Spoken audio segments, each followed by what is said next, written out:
Hey guys, welcome back. So this is part 2 of the tutorial that I said I was going to keep going with. Today we're going to be talking about scarcity to abundance. Now, when I spoke in the last one, that topic was covered. Now this is the second topic. Well, how we move from the egoic self or the ego self to the higher self. And this is one of the secondary topics I wanted to bring up. How do we move from a scarcity mindset to an abundance mindset? A lot of you might be familiar with this, and maybe some of you won't. But I do want to bring this up because this is very important. This is something that a lot of people don't realize. We're in this era where everyone keeps saying, manifest, manifest, manifest your dreams, manifest anything you want. But I must say that you must understand that if you live in a scarcity mindset, it is going to be severely difficult to ever manifest what you truly want, because your mindset has to now change. The consciousness has to change to an abundant mindset in order for the parameters of manifestation to truly work, or to be as fruitful as you need them to be. You'll always struggle in the manifestation realm if it's something you don't believe you truly deserve. So if you don't truly think you deserve what you're asking for, you're going to find that it's really, really troublesome for you to get what you want or get what you desire, because the desire alone is not enough. You have to believe that you are worthy. A lot of people do recommend mantras. I'm a big fan of mantras because I feel like sometimes we need to fake it to make it sometimes. If we're starting from a place where we've never said these nice, beautiful things to ourselves, that's a start, saying that I am loved, I am worthy, I am a person who deserves good things. Mantras can be really useful, especially if you're starting from a 0 point and you've never done this before. Try to work or step into your worthiness. The reason why is because just like anything in life, if you practice something, you get better at it. Not just that, if you do something for a consecutive amount of time, it becomes what we call a habit. Now, there's also bad habits, but there's also good habits. So when you're telling yourself these mantras over and over again, that you are worthy, that you are loved, you will start to also believe them. You'll walk into that headspace and you will actually exude that type of energetic field, because you're actually making it a habit of yourself to love yourself.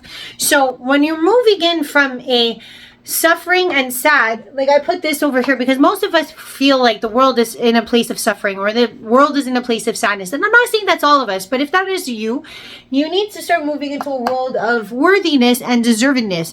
Because if you don't, it's going to be really difficult to find what you're looking for in this world, or to move from this place to this place. So I think that it's very important to tackle these issues one at a time. The first thing, which is most important to see if you are someone who lives in this place of worthiness versus suffering, is to look at the 4 fundamental things that we all have in our lives, which is our friends, which is our partners, work relationships, and our family. Is that in those 4 predominant areas of our life, if we are not even worthy in these 4 realms, then most likely we're not worthy or feeling worthy in any other realm of our life. And how do you know if you're worthy? Do these people offer you things like equality? Things like kindness? Like support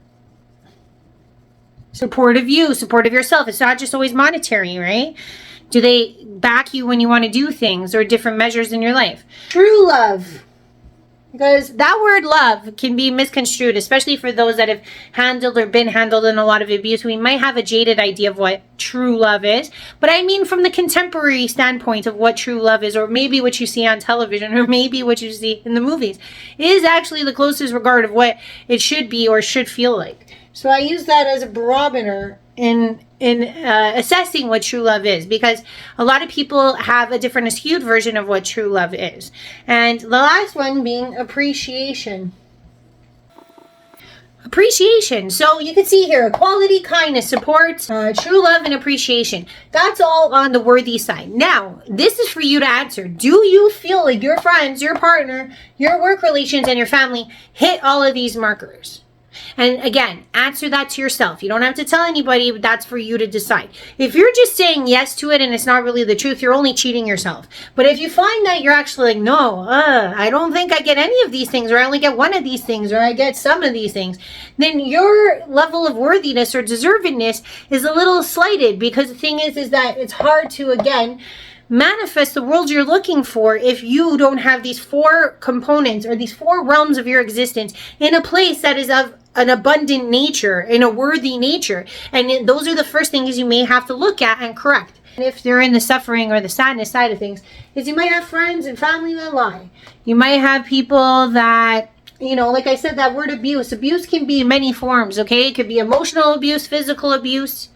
There's many, many different forms of abuse. Okay. So again, this is for you to answer, and no judgment here, because the more you can tell the truth to yourself, the more you admit to yourself, the better off you'll be. So that's what this whole portion of life, or this whole portion of my tutorials are all about assessing, are you living in the ego? Like if you're lying about abuse to yourself, you're not doing yourself any favors. And if you're lying about abuse, you're still in the ego because you're trying to protect yourself. When you try to move from the ego to the higher self, there is all masks unraveled.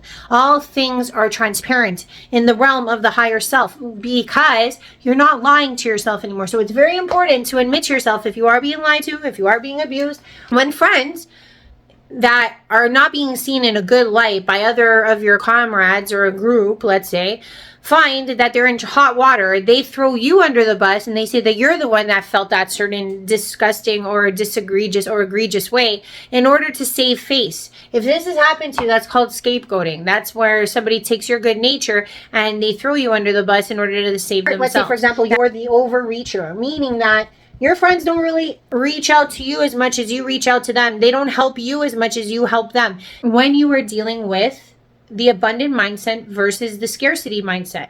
Because if you are still dealing with liars, abusers, scapegoaters, or overreaching, you'll notice that you're always going to be living in this lack mentality.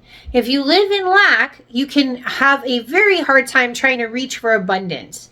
Because if you live in lack, meaning you don't even have your 4 fundamentals in place, how are you going to ask for the bigger things? Let's just be realistic. What do most of us ask for? Money.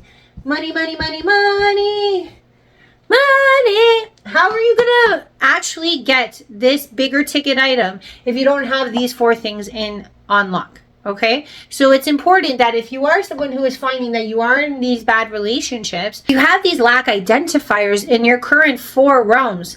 You need to start moving into a place where you find equality, kindness, support, true love, and appreciation. So if that means that you need to get rid of some of these friends or some of these work relations or family members, or maybe switch out your partner, that's what you really need to do. Because if you don't move from the lack and move into the abundance, how are you ever going to get those bigger ticket items that you're looking for?